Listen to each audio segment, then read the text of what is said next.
আসসালামু আলাইকুম বন্ধুরা, আশা করি সবাই সুস্থ আছেন। বন্ধুরা, ইউক্রেনের যুদ্ধ একটি জটিল এবং সংকটময় পরিস্থিতিতে রূপ নিয়েছে।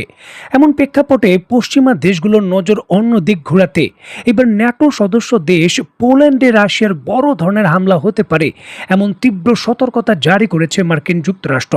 ডোনাল্ড ট্রাম্পের প্রশাসনের গোয়েন্দা তথ্যের বরাত দিয়ে আন্তর্জাতিক সংবাদ মাধ্যমগুলো আগামী কিছু সময়ের মধ্যেই এই হামলা হতে পারে এমন খবর প্রকাশ করেছে। বিবিসি, ওয়াল স্ট্রিট জার্নাল এবং বড় বড় সংবাদ মাধ্যমগুলো বলছে, পোল্যান্ডের প্রেসিডেন্ট ক্যারল নক্রিনের ঘনিষ্ঠ সূত্রের বরাত দিয়ে প্রতিবেদনে নিশ্চিত করা হচ্ছে, ওয়াশিংটন ইতিমধ্যেই বেশ কয়েকবার পোল্যান্ডের রাজধানী অরাস্তে এই গোপন সতর্ক বার্তা পাঠিয়েছেন। আমেরিকান গোয়েন্দাদের আশঙ্কা, ইউক্রেন যুদ্ধ থেকে ন্যাটোর মনোযোগ সরাতেই পোল্যান্ডের বিভিন্ন স্পর্শকাতর পরিকাঠামো লক্ষ্য করে ড্রোন, ক্ষেপণাস্ত্র কিংবা যুদ্ধ বিমান দিয়ে হামলা চালাতে পারে রাশিয়ান সেনারা। এমনকি রাশিয়া বা বেলারুশ সীমান্ত দিয়ে পোল্যান্ডের ভেতর সেনা পাঠানোর আশঙ্কার বিষয়গুলোও উড়িয়ে দেওয়া হচ্ছে না। যুক্তরাষ্ট্রের গোয়েন্দা তথ্যের উপর ভিত্তি করে আরও বলা হয়েছে যে বড় কোনো পূর্ণাঙ্গ যুদ্ধে জড়ানোর সামর্থ্য রাশিয়ার এই মুহূর্তে না থাকলেও তারা একটি সাময়িক উত্তেজনা তৈরি করতে চাচ্ছে। প্রাথমিক কৌশল হিসেবে রাশিয়া এই হামলাকে দুর্ঘটনা বলে চালিয়ে দেওয়ার চেষ্টা করতে পারে। যেমন জিপিআরএস অকেজো হয়ে গেছে, আর এই জন্যই ভুলবশত ইউক্রেনের পরিবর্তে মিসাইল গিয়ে হিট করেছে সরাসরি পোল্যান্ডের ভেতর, কিংবা হেলিকপ্টার বিধ্বস্ত হয়েছে পোল্যান্ডের ভেতর, তা উদ্ধারের জন্য সীমান্ত পার হওয়ার অজুহাত দেখাতে পারে মস্কো। এখন মস্কো এই ধরনের হামলা কেন করবে, বিষয়টিকে কেন্দ্র করে বলা হচ্ছে, মূলত পোল্যান্ডে আঘাত এনে ন্যাটো জোটের যে ঐক্য রয়েছে এবং শক্তি রয়েছে তা পরীক্ষা করে নিতে চাচ্ছে পুতিনের প্রশাসন। পোল্যান্ডে আক্রমণ করলে ন্যাটো জোটের প্রতিক্রিয়া কি হয়, ঐক্য এবং শক্তির পরীক্ষা আসলে কি, তা পরীক্ষা করে নিতে চাচ্ছেন পুতিন। কোন কোন দেশ যুদ্ধে জড়াতে পারে বা সরাসরি সামরিক সহযোগিতা দিতে পারে তা চূড়ান্তভাবে পরীক্ষা করতে চান পুতিন। এখানে বলে রাখা ভালো যে ইউক্রেনের যুদ্ধ দীর্ঘ সময় ধরে চললেও রাশিয়া তার পুরো বিমান বাহিনীকে অনেকটাই বলতে পারেন এই যুদ্ধ থেকে দূরে রেখেছে, সেটি ব্যবহার করেনি। সেটি ন্যাটোর বিরুদ্ধে পূর্ণাঙ্গ বড় যুদ্ধে রাশিয়া ব্যবহার করবে তার জন্য রিজার্ভ রেখেছে। রাশিয়া ইউক্রেনে তার বিমান দিয়ে তেমন বিমান হামলা করে না। রাশিয়া তার পুরো বিমান বাহিনীকে এখনও অনেকটা অক্ষত রেখেছে শুধুমাত্র এই ন্যাটোর বিরুদ্ধে যুদ্ধ করার জন্য। সামরিক বিশেষজ্ঞদের ধারণা, হামলার পর রাশিয়া হয়তো শর্ত জুড়ে দেবে যে ইউক্রেনের সব ধরনের সামরিক সহায়তা বন্ধ করলে তারা পোল্যান্ডের ভূখণ্ড ছেড়ে চলে যাবে, নয়তো যাবে না। আর এই জন্যই কিন্তু তারা পোল্যান্ডের কিছু কিছু ভূখণ্ড দখল করার জন্য হামলার প্রস্তুতি নিচ্ছে, এমনটা দাবি করেছে যুক্তরাষ্ট্রের গোয়েন্দা সংস্থা। দেখুন, ওয়াশিংটনের পক্ষ থেকে এই সতর্কতা জারি করার পরই ইতিমধ্যেই পোলিশ সামরিক বাহিনী সামরিক মহড়া সম্পন্ন করেছে। পোল্যান্ডের এক শীর্ষস্থানীয় কর্মকর্তা অনেকটা হুঁশিয়ারি দিয়ে বলেছেন, রাশিয়া যদি এমন দুঃসাহস দেখায় তবে ন্যাটো জোটের পক্ষ থেকে বিধ্বংসী পাল্টা আঘাত আনা হবে এবং কালিনদাতে অবস্থিত রুশ সামরিক ঘাঁটিতে সরাসরি হামলা চালানো হবে।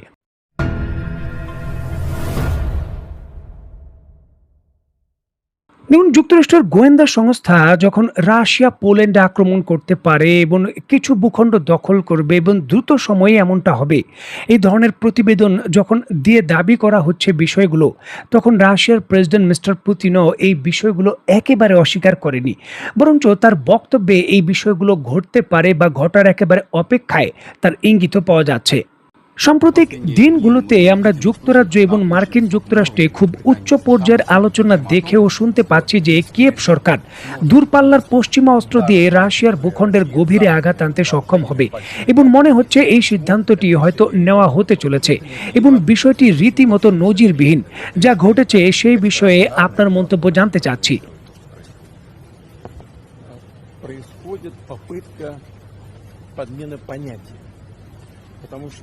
এখানে ধারণাগুলোকে পরিবর্তন করার একটা চেষ্টা চলছে, কারণ কিয়েভ সরকারকে আমাদের সমগ্র অঞ্চলে আঘাত আনার অনুমতি দেওয়া বা নিষিদ্ধ করার বিষয়ে আমরা কথা বলছি না। তারা ড্রোন এবং অন্য উপায়ে ইতিমধ্যেই তা করেছে। তবে যখন উচ্চ নির্ভুল এবং দূরপাল্লার পশ্চিমা তৈরি অস্ত্র ব্যবহারের কথা আসে, তখন এটি সম্পূর্ণ ভিন্ন একটা বিষয়। আসল ঘটনা হলো, আমি আগেই বিষয়টি উল্লেখ করেছি এবং আমাদের দেশে ও পশ্চিমা বিশ্বের যে কোনো বিশেষজ্ঞই নিশ্চিত করবেন যে ইউক্রেনীয় সেনাবাহিনী পশ্চিমা উৎপাদিত আধুনিক দূরপাল্লার নির্ভুল সিস্টেম দিয়ে আঘাত আনতে সক্ষম নয়।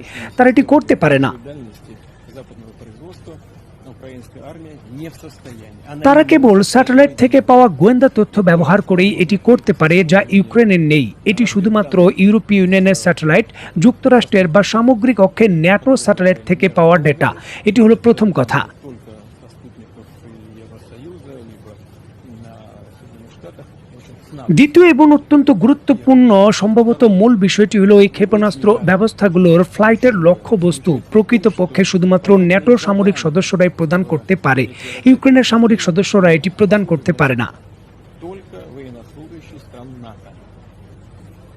Украинские военнослужащие делают это. আর তাই ইউক্রেনীয় সরকারকে এই অস্ত্রগুলো দিয়ে রাশিয়ায় আঘাত আনার অনুমতি দেওয়া বা না দেওয়ার বিষয়টি এখন মূল বিষয় নয়।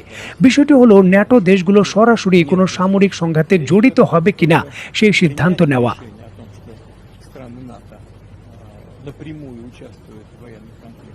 যদি এই সিদ্ধান্ত নেওয়া হয়, তবে এর অর্থ ইউক্রেনের যুদ্ধে ন্যাটো দেশ, যুক্তরাষ্ট্র, ইউরোপীয় দেশগুলোর সরাসরি অংশগ্রহণ ছাড়া আর কিছুই হবে না। এটি তাদের সরাসরি অংশগ্রহণ এবং এটি অবশ্যই এই সংঘাতের মূল সারমর্ম, মূল প্রকৃতিকে উল্লেখযোগ্যভাবে পরিবর্তন করে দেবে। Это уже, конечно, существенным образом меняет саму суть, саму природу конфликта. এর মানে দাঁড়াবে যে ন্যাটো দেশগুলো, যুক্তরাষ্ট্র এবং ইউরোপীয় দেশগুলো রাশিয়ার সাথে যুদ্ধে লিপ্ত। এবং যদি তাই হয়, তবে এই সংঘাতের মূল প্রকৃতির পরিবর্তনের বিষয়টি মাথায় রেখে আমাদের প্রতি যে ধরনের হুমকি তৈরি করা হবে তার উপর ভিত্তি করে আমরা যথাযথ সিদ্ধান্ত নেব। Исходя из тех угроз, которые нам будут создаваться.